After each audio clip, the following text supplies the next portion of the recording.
You just have to use what we call accident avoidance technology.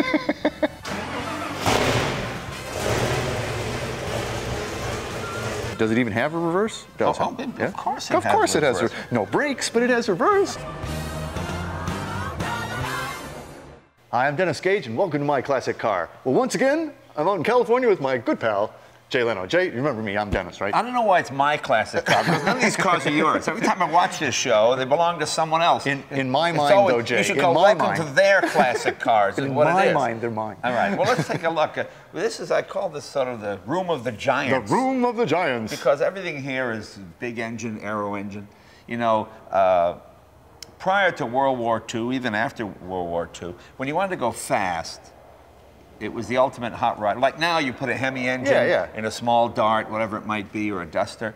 But back before and right around World War II, airplane engines were very similar to automotive engines. They were just a bigger version of automotive engines. It was the biggest thing you could get, basically, you'd right? get two ignitions, you'd have much more cubic inch displacement, built to aircraft standards. So what people would do is they put airplane engines into passenger cars or build a passenger car around a huge airplane engine.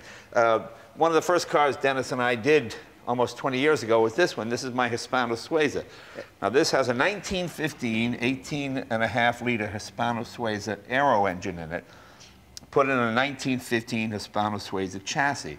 This is a car that was never produced, but it's all Hispano Suiza. And it's a, I mean, it's a V8 engine, but it's like a 90-degree almost, isn't it? It is the first aero V8 engine. It was designed by Mark Burkett, a Swiss engineer. It was aluminum with iron liners, obviously. It's got a Zenith aero carburetor, so if you go off Mulholland, you're upside down, the engine won't stall, so it's good to know to keep running. It's good to have, yeah. But this is the engine that won the war in World War I. It was produced in America under the name Wright-Martin.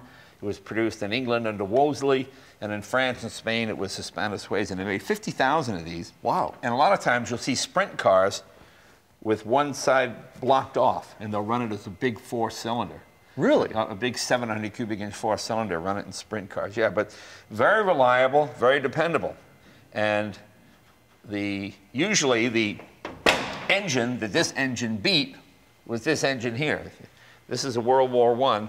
Now this is a car called Rabbit 1. This raced at Brooklands in 1921. Wow.